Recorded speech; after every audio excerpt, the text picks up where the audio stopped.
চিত্রনাট্যের উপস্থাপনা করছেন, আমার মনে হয় মানুষের এটা বোঝার ক্ষমতা আছে। হুঁশ ফিরতে পারে, কিন্তু মানুষের হুঁশ তো অনেকদিন আগেই ফিরে গেছে, তার জন্য তো এই ফলাফল। আর তিনি যাদের নিয়ে দল গঠন করেছেন, আজকে তারা এই আপ্তবাক্যকে গ্রহণ করবে? মুখ্যমন্ত্রী দখলদারির বিরুদ্ধে কথা বললে তারা মুখ্যমন্ত্রীর কথা মেনে নেবে? এটা মনে করার কোনো কারণ নেই। আর তৃণমূল কংগ্রেস যেটা বলে কাজের সময় ঠিক তার উল্টোটা হয়। অভিষেক বন্দ্যোপাধ্যায় বলেছিলেন যে যদি কেউ আক্রান্ত হন, যদি কারোর অধিকার বাজেয়াপ্ত করা হয়, যদি কোনো জায়গায় হিংসা হয়, তৃণমূলকে দিয়ে সরাসরি তাকে রিপোর্ট করতে। আজকে তার যে নির্বাচনী কেন্দ্র ডায়মন্ড হারবার, আজকে সবচেয়ে বেশি অভিযোগ তো সেখানে মানুষ তো বেশি আক্রান্ত হচ্ছে। ফলে এটা বুঝে নিতে হবে, তৃণমূল যেটা বলছে, মুখ্যমন্ত্রী যেটা বলছেন, যেটা বিরুদ্ধে বলছেন, কার্যত সেটাই হবে। মুখ্যমন্ত্রীর কথায় রাতারাতি অবস্থার কোনো পরিবর্তন হবে না। তৃণমূল কংগ্রেসের কর্মীরা তাদের নিজেদের অবস্থান, নিজেদের চরিত্র পরিবর্তন করবেন না। নোটিশ লাগানো আছে walk of property, walk of estate, সেখানে বহুতল বাড়ি হয়ে গেল। হাইকোর্টের অর্ডার আছে, হাইকোর্টের অর্ডার ঝোলানো আছে, কমপ্লাই করা হয়নি। 26 নম্বর কুষ্টিয়া রোড, PS তিলজলা, 2 বিঘা 10 কাঠা 11 ছটাক জমি জবরদখল হয়ে গেছে। মুখ্যমন্ত্রী জানেন এটা হাইকোর্টের অর্ডার আছে, কমপ্লাই করা হয়নি।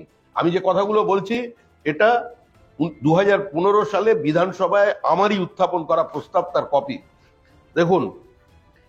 EC 1391, 18 নম্বর মুলেন স্ট্রিট, কলকাতা 20, 2 বিঘা জমি। মোতোয়ালির নাম রফিক আবেদা খাতুন, নাম লেখা আছে, হাইকোর্টের অর্ডার আছে, নোটিশ ঝুলছে, জবরদখল হয়েছে। পারবেন মুখ্যমন্ত্রী উদ্ধার করে দিতে? পারবেন কড়াইয়া থানার সামনে ওই প্রপার্টিকে ভেঙে গুঁড়িয়ে দিতে?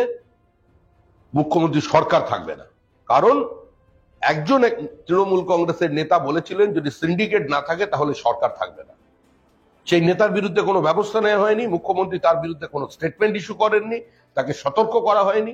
তিনি একবার আমাদের দলে বেড়াতে এসেছিলেন, এসে অনেক তথ্য দিয়ে গেছেন, তথ্য দিয়ে আবার তিনি ক্ষমতার অলিন্দে নিজের দলে ফিরে গেছেন, যদিও এবার নিজের নির্বাচনী কেন্দ্রে বিজেপি এগিয়ে আছে। তিনি বলছেন যে তোলাবাজ টিএমসি নেতা চাই না, জনসেবক চাই, আগামী দিনে তারাই টিকিট পাবে, যারা পারবে না তাদের আমি ছুড়ে ফেলে দেবো। যারা জনসেবা করতে চায় তারা রামকৃষ্ণ মিশনে যাবে, ভারত সেবাশ্রম সঙ্গে যাবে, তারা তৃণমূল কংগ্রেসে যাবে কেন? কিন্তু আশ্চর্য ব্যাপার, এ আবার হয় নাকি? তৃণমূল থাকবে, টাকা থাকবে না। তৃণমূল থাকবে আর কোনো কাউন্সিলররা এলাকার জমির উপরে দখল নেবে না, স্কোয়ার ফিট হিসেবে টাকা তুলবে না। প্রত্যেক কনস্ট্রাকশনের মধ্যে একটা ফ্ল্যাট, একটা গ্যারেজ নিজের নামে লিখে দেবে না। এই কখনো হয় নাকি? বাস্তবে এগুলো সম্ভব কোনো সময়? আমরা টাকা দিচ্ছি তাও কাজ হচ্ছে না, ট্যাক্স বাড়ানো আর লোক বসানো ছাড়া পুরসভা কোনো দায়িত্বই পালন করছে না। আমরা টাকা দিচ্ছি তাও কাজ হচ্ছে না, পুরসভা ট্যাক্স বাড়ানো আর লোক বসানো ছাড়া কোনো কাজই করছে না। তিনি কার উদ্দেশ্যে বলছেন? পুরসভা তো তার। যে পুরসভাগুলো বিরোধীদের দখলে আছে তারা তো বিমাতৃসুলভ আচরণের শিকার। প্রশাসনিক বৈঠকে তো তাদের ডাকা হয় না। তাহলে এর ব্যাখ্যা আজকে সন্ধ্যাবেলায় আপনারা ফিরহাদ হাকিমের কাছে যান, উনি উত্তর দেবেন। পুরসভা কি করছে? পুরসভার কাজই হচ্ছে তো এখন সম্পূর্ণ দখলদারিকে প্রতিষ্ঠা করা। গোটা ধর্মতলা চত্বর দখল হয়ে গেছে, গড়িয়াহাট হয়ে গেছে, হাতিবাগানের দিকে হাত বাড়িয়েছে। পুরসভা বেআইনি বলে একটা সামান্য বিউটিফিকেশন করেছিল, নিউ মার্কেটের একটা মল, বিউটিফিকেশন গাছ লাগানো ছিল। পুরসভা বলল যে এটা সম্পূর্ণ বেআইনি। ভোর 5টার সময় গিয়ে সেটাকে ভেঙে বুলডোজার দিয়ে গুঁড়িয়ে দেওয়া হলো, আর 7টার সময় সেখানে দখল করে আজকে ফিরহাদ হাকিমের অনুগামীরা সেখানে বসে দোকান লাগিয়ে দিলেন। এটাই হচ্ছে পুরসভার বর্তমান চিত্র। তার নিজের নির্বাচনী কেন্দ্রে, যিনি মেয়র ফিরহাদ হাকিমের আছে, নিজের নির্বাচনী কেন্দ্রে আমি এখনই নথি দিতে পারি,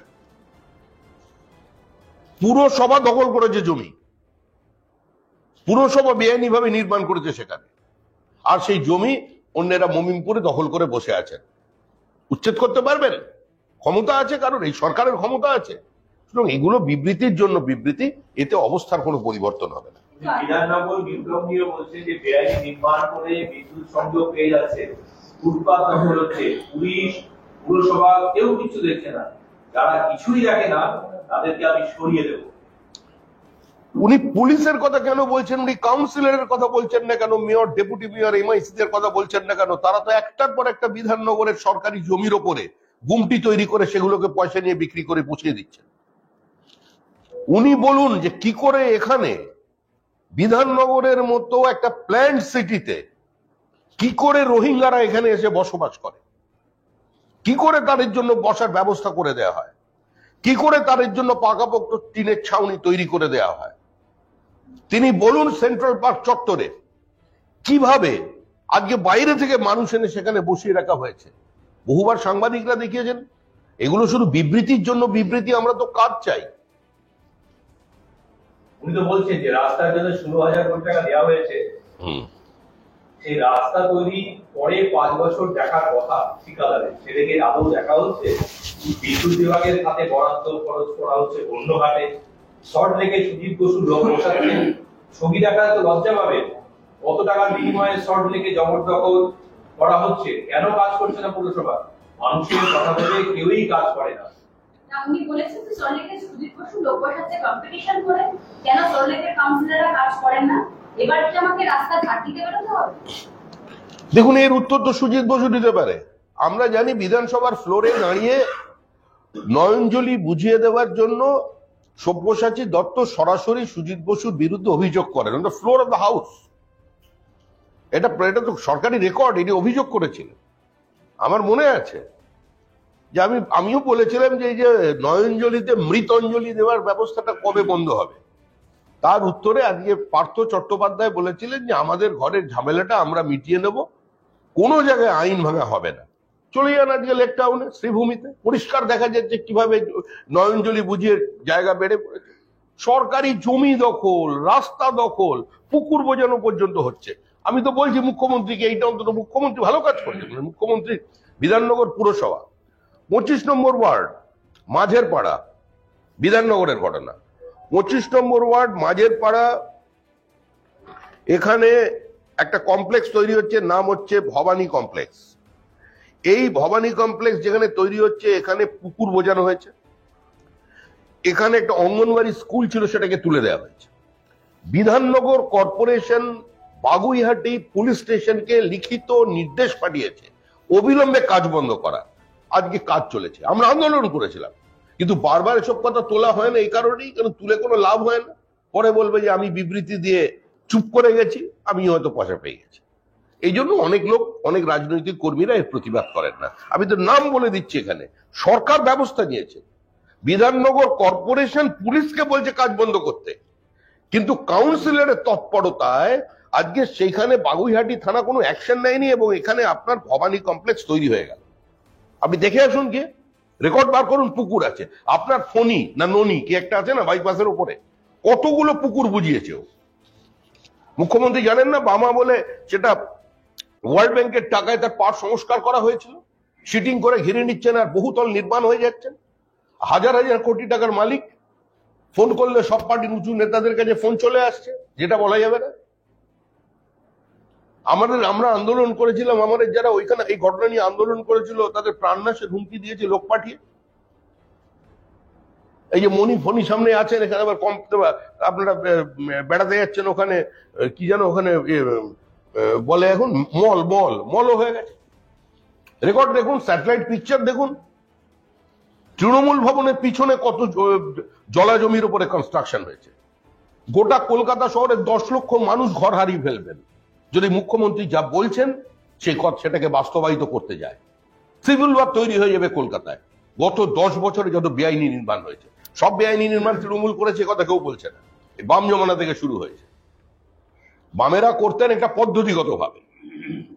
বুদ্ধিমান রাজনৈতিক দল সংঘবদ্ধভাবে প্রথমে কমিটি তৈরি হতো, কমিটি তৈরির পরে ঘিরত, তারপরে মানুষের অধিকার, দরিদ্র মানুষের দাবি, সেটাকে প্রতিষ্ঠিত করবার জন্য জমিটা দখল করা হতো।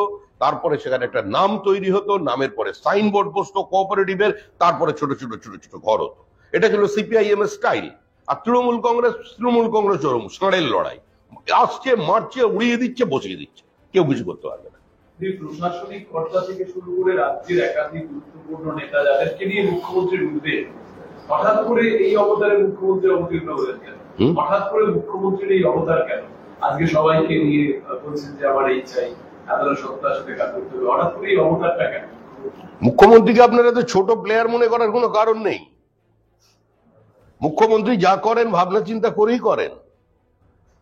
মুখ্যমন্ত্রী সামগ্রিক পরিস্থিতি থেকে আলোচনার অভিমুখকে অন্যদিকে ঘুরিয়ে দেওয়ার জন্য, সংবাদ মাধ্যমে অন্য ইস্যুকে নিয়ে আসবার জন্য পরিকল্পিতভাবে এই স্টেটমেন্টগুলো প্লান্ট করিয়ে দিলেন। উনি মাঝে মধ্যে এরকম করেন। এটাকে আপনি মাস্টার স্ট্রোক বলতে পারেন, তবে এখন আর স্ট্রোকে কোনো কাজ করবে না। মুখ্যমন্ত্রী তো বলেছিলেন কাটমানি নেবার কথা। প্রকাশ্যে কিছু মানুষ অভিযোগ করেছিলেন, বাড়ি ঘেরা হয়েছিল, কিছু মানুষ টাকা ফেরত দিয়েছিলেন। তারপর পরিবর্তন হয়েছে। আপনি বাড়ি করতে পারবেন, নিজের সম্পত্তি বিক্রি করতে পারবেন উত্তর কলকাতায়, দক্ষিণ কলকাতায়, ক্ষমতা আছে। একজন প্রকাশ্যে বলতে পারবে আমার বাবার পুরনো বাড়ি ছিল ঠাকুরদাদের করা 70 বছর, দলিল কাগজপত্র ঠিক আছে। আপনার ক্ষমতা আছে বিক্রি করার, কাউন্সিলের ইন্টারভেনশন ছাড়া, তার অনুমতি ছাড়া। একটা বাড়ি কোনো পাড়ায় বিক্রি করে দেখিয়ে দিন।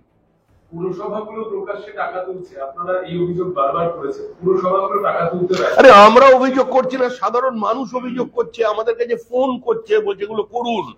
বহু জায়গায় তৃণমূল কংগ্রেস অভিযোগ করছে। তৃণমূল কংগ্রেসের অভিযোগ তৃণমূল কংগ্রেস গ্রহণ করছে না। পরিস্থিতিটা সম্পূর্ণ ভিন্ন। এটা মনে করার কোনো কারণ নেই এই সরকারকে কালিমালিপ্ত করবার জন্য, বিরোধিতার জন্য, বিরোধিতা করার জন্য, তৃণমূল বিরোধিতা করবার জন্য আমরা এই কাজ করছি।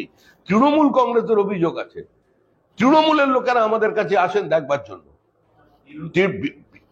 আমি তো আবার বলছি, যারা তৃণমূল কংগ্রেস করেছিলেন, তৃণমূল কংগ্রেস সময় দুর্দিনে ছিলেন তৃণমূল ভবনের পিছনে, তারা বিজেপি অফিস 6 নম্বর মুরলীধর সেন লেনে এসে লিখিত অভিযোগ জানিয়ে গেছেন তাদের জমি দখল হওয়ার। কি করবেন মুখ্যমন্ত্রী? পারবেন না বন্ধ করতে। বিরোধীদের বক্তব্য শিল্পমন্ত্রী দিচ্ছেন মুখ্যমন্ত্রী, বিরোধীদের যে বক্তব্য অর্থাৎ আপনাদের যে বক্তব্য, তাতে কি কোথাও শিল্পমন্ত্রী দিলেন? মুখ্যমন্ত্রী পশ্চিমবঙ্গের পুরো রাজনৈতিক পরিসরটা দখল করতে চান। মুখ্যমন্ত্রী শাসক, মুখ্যমন্ত্রী বিরোধী। অর্থাৎ অন্য কারোর কথা বলার যে পরিসরটা, সেটা মুখ্যমন্ত্রী ছেটে ফেলতে চান। মুখ্যমন্ত্রী শাসক থাকবেন, তার বিরুদ্ধে যে অভিযোগ হবে তার প্রশাসনের বিরুদ্ধে, সেইটা কোনো বিরোধী নেতা বলবে না, সেটাও মুখ্যমন্ত্রী বলবেন। অর্থাৎ মুখ্যমন্ত্রী হবেন সর্বব্যাপী, মুখ্যমন্ত্রী সর্বগ্রাসী, মুখ্যমন্ত্রী সর্বত্রগামী। আমাদের মুখ্যমন্ত্রী যা পারেন সেটা ভারতবর্ষের অন্য কোনো মুখ্যমন্ত্রী পারেন না। টার্গেট করছেন পুলিশকে, বলছেন পুলিশের যদি চোখে পড়ে না, টুলি করে বসে আছে আর ভাবছে কেউ দেখবে না, আগে সব পরিষ্কার করবো তারপর ভোটে যাবো। পুলিশ দুর্বল হলে অনেকে সুযোগ দেয়। রং না দেখে কড়া হাতে পদক্ষেপ নিতে হবে পুলিশকে, রং না দেখে কড়া হাতে ব্যবস্থা নিতে হবে পুলিশ। কার বিরুদ্ধে পুলিশ ব্যবস্থা নেবে? সন্দেশখালীতে কেন পুলিশ ব্যবস্থা নেয়নি? মালঞ্চে কেন পুলিশ ব্যবস্থা নেয়নি? ডায়মন্ড হারবারে কেন পুলিশ ব্যবস্থা নেয়নি? গোসাবায় কেন পুলিশ ব্যবস্থা নেয়নি? হাওড়ায় কেন পুলিশ ব্যবস্থা নেয়নি? দমদম বাগুইহাটিতে কেন পুলিশ ব্যবস্থা নেয়নি? ভবানীপুরে কেন পুলিশ ব্যবস্থা নেয়নি? যে পুলিশ ব্যবস্থা নেবে তার পানিশমেন্ট ট্রান্সফার হবে, এটা সকলেই জানায়। জমি বন্টন এবার থেকে কেন্দ্রীয় ভাবে হবে। হ্যাঁ, জমি বন্টন এবার থেকে কেন্দ্রীয় ভাবে হবে। আসলে এগুলো কিছুই নয়, এগুলো জমি চিহ্নিত করা। প্রশাসনকে কাজে লাগিয়ে যে সমস্ত সরকারি ভবন ব্যবহৃত হচ্ছে না, যে জমি এখনো পড়ে আছে, এগুলো চিহ্নিত করা, তারপরে এগুলো নিলাম হবে, সরকারের কোষাগারে টাকা আসবে। ভাঁড়ের মা ভবানী, আসল গল্প এখানে। উনি বলছেন একাধিক পুরসভার এনজিও কে শোকজ করতে হবে। হাওড়া, হলদিয়া, রানাঘাটের মহকুমা শাসককেও শোকজের নির্দেশ দিয়েছেন। 2015 সাল থেকে বিধানসভায় প্রশ্ন উঠছে, আরটিআই করলে উত্তর পাওয়া যাচ্ছে না। অর্থমন্ত্রকের এনওসি ছাড়া কি করে মিউনিসিপ্যালিটি তার নিজের জমি লিজ দিয়ে দিচ্ছে? রাইটার্সে নবান্নে কোনো ইনফরমেশন নেই। অর্থমন্ত্রী দিদেন, অর্থমন্ত্রী মেঘনাথ, ওনার নাম কি, হ্যাঁ, অমিত মিত্র, তখন মেঘনাথ ছিলেন না, তখন সরাসরি যুদ্ধক্ষেত্রে ছিলেন। উনি, ওনাকে প্রশ্ন করা হয়েছে যে আপনি আপনার এনওসি ছাড়া কি করে একটার পর একটা মিউনিসিপ্যালিটি জমি বিক্রি এবং লিজ দিতে পারে? সম্ভব নয় তো, এটা তো আইন বিরুদ্ধ। কি আইন তোয়াক্কা করেছে? আমরা সবাই রাজা, আমাদেরই রাজা রাজত্বে। তৃণমূল চালিয়ে গেছে। উত্তরবঙ্গে যারা জমি দখল করেছে তারা টোটাল ভোটটা বিজেপিকে দিয়েছে। হ্যাঁ, উত্তরবঙ্গে যারা জমি দখল করেছে তারা সব ভোটটা বিজেপিকে দিয়েছে, মুখ্যমন্ত্রী অভিযোগ করেছে। মানে মুখ্যমন্ত্রীর মুখে চকলেট পড়ুক, এছাড়া আমি কি বলতে পারি বলুন? মানে জমি দখল করবার মতো শক্তি যদি উত্তরবঙ্গে বিজেপি যদি করে ফেলতে পারে, তাহলে তো লোকসভায় শূন্য করে দিয়েছে, বিধানসভায় তো ওদিকে প্রচারই যেতে পারবেন না। যারা জমি দখল, এই ধরনের যারা শক্তিশালী কাজকর্মের লোকজন যদি বিজেপিতে চলে আসে, তাহলে 2025-এর যে নির্বাচন হতে চলেছে বা 26-এর কাছাকাছি আর কি যে নির্বাচনটা হবে, সেখানে তৃণমূল তো প্রচারই করতে পারবে না, ঢুকতেই পারবে না, এত শক্তি যদি বিজেপির থেকে থাকে। বলছে যে 51,500 কোটি টাকা আরবান ডেভেলপমেন্ট ডিপার্টমেন্টকে দেওয়া হয়েছে, তারা কাজ করছে না, মানুষ পরিষেবা পাচ্ছে না। আমি এটা কখনই মেনে নেব না। Investigation will take place in future. Kolkata, Bidhannagar, New Town, Howrah and Siliguri. Howrah তো 10 বছর হলো ভোটই বন্ধ আছে। তৃণমূল কংগ্রেসের রাজনীতির কারণে হাওড়া তো মেয়রহীন, অভিভাবকহীন, পিতৃহীন সন্তানের মধ্যে হাওড়াবাসীরা এখন আছে। বালি মিউনিসিপ্যালিটি হাওড়ার সঙ্গে জুড়ে দেওয়া হয়েছিল, এখন বিচ্ছিন্ন। ওখানে বিবাহ বিচ্ছেদ হয়ে গেছে, কিন্তু পুনর্বিবাহের কোনো ব্যবস্থা হয়নি। 10 বছর ধরে সেখানে কোনো নির্বাচন নেই। তাদের সম্পর্কে মুখ্যমন্ত্রী বলছেন ব্যবস্থা নিলে ফিরহাদ হাকিমের বিরুদ্ধে ব্যবস্থা নিন, সরাসরি বিবৃতি দিন। কনসার্ন মিনিস্টার তো তিনি, সংশ্লিষ্ট মন্ত্রক তো তার হাতে। আর যে আরবান ডেভেলপমেন্টের টাকার কথা বলছেন, তার মধ্যে কেন্দ্রীয় সরকারের কত টাকা আছে সেটাও যদি উনি ব্রেকআপটা দিয়ে দেন, সেটাও ভালো হয়। অফিসারদের কাছ থেকে বিজেপি মোটা টাকা তুলছে। হ্যাঁ, অফিসারদের কাছ থেকে বিজেপি মোটা টাকা তুলছে। গরু, কয়লা, বালি, পাথর সবচেয়ে বেশি টাকা খায় বিজেপি। ওভারলোডিং, ট্রাক, পুলিশের হাত দিয়ে টাকা বিজেপির কাছে গিয়ে পৌঁছয়। টাকা তোলার মাস্টার নয়, আমি জনসেবক চাই, কাজ না করলে টিকিট পাবে না। আচ্ছা, বিজেপি বিরুদ্ধে অভিযোগ। মানে বিজেপি, তার মানে সরকারটা পশ্চিমবঙ্গে কার সরকার চলছে? বিজেপির সরকার চলছে না তৃণমূলের সরকার চলছে? আর মুখ্যমন্ত্রী থাকাকালীন যদি বিজেপি ওভারলোডের থেকে, গরু, কয়লা, মোষের থেকে টাকা তুলতে পারে, তাহলে তো মুখ্যমন্ত্রী আর মুখ্যমন্ত্রী থাকার কোনো নৈতিক দায়িত্ব অধিকারই নেই। তিনি তাহলে তো মুখ্যমন্ত্রী হিসেবে ব্যর্থ হয়ে গেছেন, যে বিজেপি তার আমলে এত শক্তিশালী হয়ে গেল, একটা সমান্তরাল প্রশাসন চালাতে পারছে বিজেপি। তাহলে মুখ্যমন্ত্রী থেকে উনি কি করছেন? আমরা পুরসভা নিয়ে যেটা বললেন, 10 বছর ধরে ভোট হয় না, উনি বলেছেন যে সেখানে প্রশাসক বসে আছে, সেই প্রশাসকই পুরসভার কারোর সঙ্গে আলোচনা করেন না, গায়ের জোরে কাজ করে চলেছে। যতীন চক্রবর্তী পুরসভাটার পুরো 12টা বাজিয়ে গেছে। ও, গ্রুপ তৈরি হয়েছে, খালি জায়গা থেকে লোক বসাচ্ছে। আর বালি পুরসভার এসডিও অমৃত রায় বর্মন কি করছেন? ইচ্ছে মতো টেন্ডার করছেন, কতটা তিনি খাচ্ছেন। ওখানে প্রশাসক কে বসিয়েছিল? ওখানে প্রশাসক কে নির্বাচিত করেছিল? প্রশাসক হিসেবে যাকে বসানো হয়েছিল সে কি ওনার প্রাক্তন মেয়র, যিনি এখন আমাদের বিজেপিতে আছেন, তিনি বসিয়েছিলেন? না মুখ্যমন্ত্রীর নির্দেশে, মুখ্যমন্ত্রীর পছন্দের কোন সোনার টুকরোকে ওখানে বসিয়ে দেওয়া হয়েছে? তৃণমূল কংগ্রেস এক সম্পূর্ণ গণতান্ত্রিক ব্যবস্থাকে ধ্বংস করে, মানুষের নাগরিক অধিকারকে বাজেয়াপ্ত করে, বিভিন্ন মিউনিসিপ্যালিটিতে প্রশাসকের হাতে অতিরিক্ত ক্ষমতা দিয়ে একটা সমান্তরাল দলীয় লুট এস্টাবলিশ করেছে সব জায়গায়। আজকে তিনি তার বিরুদ্ধে বক্তৃতা করছেন। মুখ্যমন্ত্রী যা বলেন সব ইন্টারেস্টিং, এটা বলবেন।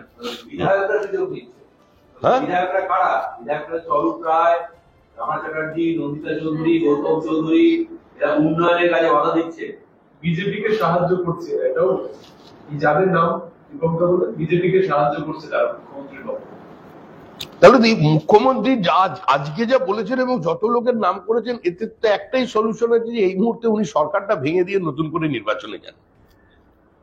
আর যে আবর্জনাদের কথা বলছেন, যাদের ওনার চিনতে ভুল হয়ে গেছিল, মানে সোনার টুকরোরা, যাদের দেখা যাচ্ছে ওপরে ওটা সোনার জল ছিল, ভিতরে আসলে পেতল, এইটা বোঝবার জন্য যদি মুখ্যমন্ত্রী 10 বছর সময় লেগে থাকে, তাহলে আমার মনে হয় কিছুদিনের ওনার বিশ্রাম নেওয়া, আর ঘুরে এসেই এই সরকারটাকে ভেঙে দিয়ে নতুন করে নির্বাচনে যাওয়া।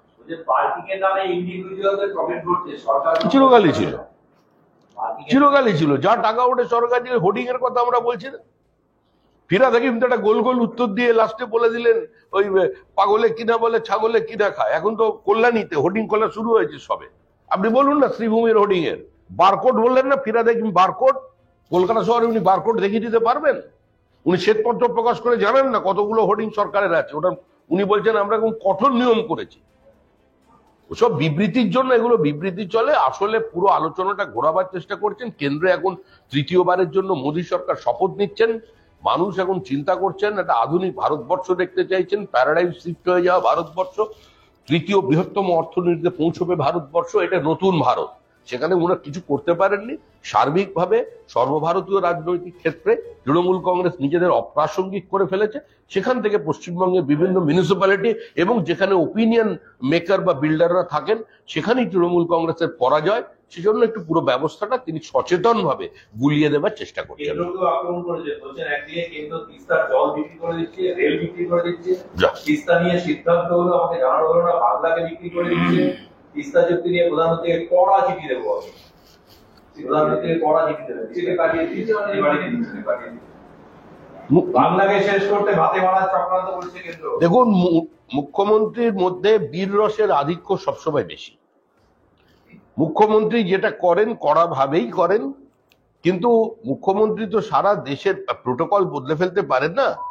বিভিন্ন আন্তর্জাতিক আলাপ আলোচনার ক্ষেত্রে দুজন রাষ্ট্রপ্রধানের মধ্যে আলোচনা হয়, সেখানে স্পেশাল ইনভাইটি হিসেবে মুখ্যমন্ত্রীকে ডাকা হবে কিনা বা সেটা ডাকলে কোনো সাংবিধানিক বাধা নিষেধ থাকবে কিনা, এটা তো যারা সংবিধান বিশেষজ্ঞ তারা বলতে পারেন। তবে এটাও ঠিক যে কোনো গুরুত্বপূর্ণ আন্তর্জাতিক বিষয়ে কিংবা আমাদের দেশের আভ্যন্তরীণ নিরাপত্তার বিষয়ে, এমনকি দার্জিলিং এর সমস্যা যখন তৈরি হয়েছিল পাহাড়ে, এখানে তৃণমূল কংগ্রেস তাদের মতামত স্পষ্টভাবে জানিয়েছে বা মিটিংগুলোতে পার্টিসিপেট করেছে। অতীতের এ ধরনের কোনো নিদর্শন বা দৃষ্টান্ত নেই। উনি পুলিশকে এত আক্রমণ করলেন, পুলিশ টাকা খায়, পুলিশ প্রশ্রয় দিচ্ছে, আবার পুলিশকেই তিনি বললেন যে পুলিশকে বলবো তদন্ত করার জন্য। মুখ্য সচিবকে নির্দেশ দিচ্ছি রামশ্যাম যদুমধু কাউকে ছাড়বেন না, এমনকি আমাকেও ছাড়বেন না। জমিটা বড্ড বেড়ে যাচ্ছে, সরকারি জমি দখল করে সরকারের থেকে অনুমতি নেওয়ার প্রয়োজন বোধ করছে পুলিশকে। উনি আমি তো এই কথাটা বারবার বলছি, সরকারের থেকে অনুমোদন না নিয়ে জমি তো বিক্রি হচ্ছে 2014 সালের প্রথম দিক থেকে, লিজ দিয়ে দেয়া হচ্ছে।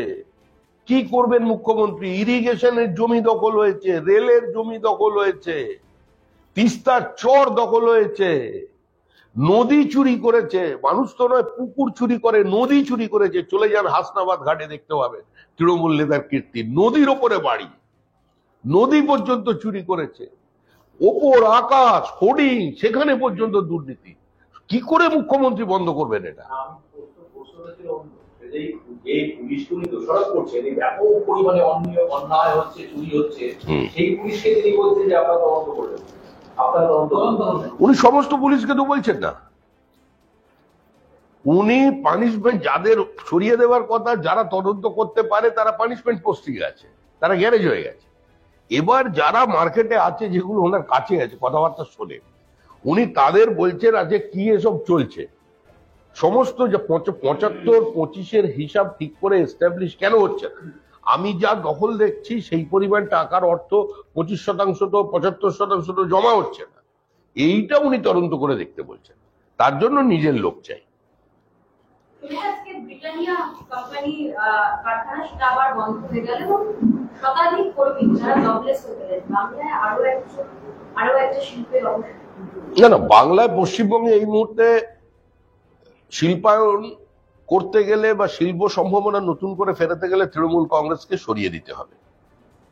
এই মুহূর্তে পশ্চিমবঙ্গ থেকে যে বার্তা দেশ এবং দেশের বাইরের বিভিন্ন ইনভেস্টরদের কাছে চলে গেছে, তারা মনে করছে ওয়েস্ট বেঙ্গল কোনো ইনভেস্টমেন্ট ফ্রেন্ডলি স্টেট নয়, এখানে শিল্পায়নের পরিবেশ নেই, শিল্পের পরিবেশ নেই। আর বিভিন্ন কোম্পানিতে আভ্যন্তরীণ কিছু সমস্যা থাকে, কোম্পানির টেকনোলজির আপগ্রেডেশন বা সেখানকার মানে তাদের যে ডিমান্ড শ্রমিকদের, এটা নিয়ে ভিতর সংঘাত থাকতে পারে। তবে কারখানা বন্ধ হয়ে গিয়ে শ্রমিক বেকার হয়ে যাওয়া, এর থেকে দুঃখজনক বা দুর্ভাগ্যজনক ঘটনা তো কিছু হতে পারে না। খুলুক, এটাই আমরা চাই। সাইডে টাকার বিনিময়ে বাংলার আইডেন্টিটি করবেন না, আমাদের ঘরের উপর অনেক বোঝা আছে, বাংলায় কথা বলার লোক খুঁজে পাওয়া যাবে না, আগামী দিনে রাজ্যের আইডেন্টিটি খুঁজে পাওয়া যাবে না। বাংলার আইডেন্টিটি যারা নষ্ট করার চেষ্টা করবে তাদের বিরুদ্ধে তদন্ত হবে। বাংলার আইডেন্টিটি মুখ্যমন্ত্রী তো নষ্ট করছে। মুখ্যমন্ত্রীর দল পাঠ্যপুস্তকে রামধনুকে রংধনু বানিয়ে দিচ্ছেন। বাংলা ভাষা, বাংলা সংস্কৃতি, বাঙালির মনন, বাঙালির চিন্তন সমস্ত কিছুই তো তৃণমূল কংগ্রেসের দ্বারা আক্রান্ত। বাংলা ভাষা থাকবে, মুখ্যমন্ত্রীর দল থাকবে না। বাংলা ভাষার সেটুকুনি শক্তি আছে, সে ঐতিহ্য আছে। বিদ্যাসাগরের ভাষা মুছে দেবে তৃণমূল কংগ্রেস, এতটা শক্তিশালী তৃণমূল কংগ্রেসকে মনে করবার কোনো কারণ নেই। দুটো পুরসভাকে ডাকা হয়নি আজকে দীর্ঘকাল, সেটি বিতর্ক হয়েছিল আলতা এবং সাহেবপুর। সেই জায়গায় দাঁড়িয়ে মুখ্যমন্ত্রী আজকে বলেছেন আমি ওদেরকে ডাকিনি, কারণ আমরা নিজেদের মিউনিসিপ্যালিটিকে যতটা আমি বকতে পারি অন্য দল দ্বারা পরিচালিত মিউনিসিপ্যালিটিকে অতটা বকতে পারি না, সেই কারণে ওদেরকে ডাকিনি। আরে মুখ্যমন্ত্রী তো রাজ্যের নেতা, মুখ্যমন্ত্রী তো আপনারও নেতা, রাজ্যকে নেতৃত্ব দিচ্ছেন তিনি প্রশাসনের প্রধান, তিনি বিভিন্ন মিউনিসিপ্যালিটিতে ফান্ড অ্যালোকেট করেন। তাহলে ঝাড়গ্রাম মিউনিসিপ্যালিটি আর তাহিরপুর মিউনিসিপ্যালিটি কংগ্রেস আর সিপিএম দ্বারা যদি পরিচালিত হয়, তাদেরও কাজকর্মে খতিয়ান দেওয়ার দায়িত্ব হচ্ছে মুখ্যমন্ত্রী। তিনি কেন ডাকলেন না? একটু না কম বকতেন, হালকা করে দিতেন অনুরাগের ছোঁয়া, কিন্তু দিতেন তো। ডাকারটা উচিত ছিল। ইডি সিবিআই কে ঠেকাতে আবার ইডি সিবিআই তৃণমূলের লোকেরা বিজেপিকে টাকা সাপ্লাই করছে। ইডি সিবিআই এর ইডি সিবিআই কে ঠেকাতে যার ভয় আছে সে যদি টাকা সাপ্লাই করে থাকে, তাহলে যার ভয় আছে সে টাকা সাপ্লাই করেছে। যে অলরেডি টাকা নিয়ে বসে আছে, যার কাছে টাকা আছে সে সাপ্লাই করছে। তাহলে মুখ্যমন্ত্রী নিজেই স্বীকার করছেন তার দলের এমন সমস্ত রত্নরা আছেন, তারা যে কোনো মুহূর্তে তাদের বাড়িতে ইডি সিবিআই ঢুকে পড়তে পারে। মুখ্যমন্ত্রী তাদের ভালো করেই চেনেন, জানেন, সব খবরই ওনার কাছে আছে। সেবক রোড উনি যদি যে তালিকাটা দেন সেটাও খুব ভালো হয়। সেবক রোড ডাবগ্রামে যে জমি হয়েছে, গৌতমদের তুমি এটা এড়িয়ে যেতে পারো না, এটার জন্য আমি কাউকে ছাড়বো না। মনোজ, সবাইকে অ্যারেস্ট করে দাও, কাউকে ছাড়বো না। আমাকে কেন বেআইনি জিনিস নিয়ে বলতে হবে? মনোজ মানে এডিজি আইন শৃঙ্খলা, সবাইকে অ্যারেস্ট করো। এর আগে মুখ্যমন্ত্রী বলেছিলেন বন সহায়ক পদে নিয়োগ নিয়ে যে দুর্নীতি হয়েছে আমি তার তদন্ত করব। আমরা সেই তদন্তটা দেখতে চাই, কারণ আমার মনে হয় Guinness book of world records এর সমস্ত, তার উপরেও যদি কোনো বই থেকে থাকে, সমস্ত রেকর্ড ভেঙে তৃণমূল কংগ্রেস একটা রেকর্ড করেছিল যে 10 লক্ষ পরীক্ষার্থীর ফিজিক্যাল ইন্টারভিউ নিয়েছিল 45 দিনে, তার মধ্যে রবিবার শনিবার বাদ ছিল। এত বড় দুর্নীতি মুখ্যমন্ত্রী নিজে বলেছিলেন তদন্ত করব। আগে উনি ওই তদন্তের হিসাবটা মানুষের সামনে রাখুন, বলুন সেটার কি হলো একবার উনি জানান। আর যার উপরে তৃণমূল কংগ্রেস দাঁড়িয়েছিল 21শে জুলাই গুলি চালানোর ঘটনা, যিনি গুলি চালানোর অর্ডার দিয়েছিলেন তিনি হয়েছিলেন রাজ্যের মন্ত্রী, এখন রাজ্যসভার সদস্য, এখন ওর মেয়াদ শেষ হয়েছে। তো যারা যারা যারা হয়েছেন তো তাদের তো পুরস্কৃত হয়েছে। 21শে জুলাই যার উপরে ভিত্তি করে তৃণমূল কংগ্রেস তৈরি হয়েছে, এবং প্রতি বছর নিয়ম করে যেখানে একটা উৎসব হয়, কার্যত ওটা এখন উৎসবের আকার ধারণ করেছে, গান টান সবই চলে শহীদদের মঞ্চে। তো ও সেই সময়ে সেই তদন্তটার কি হলো সেটা উনিও মানুষকে বলুন।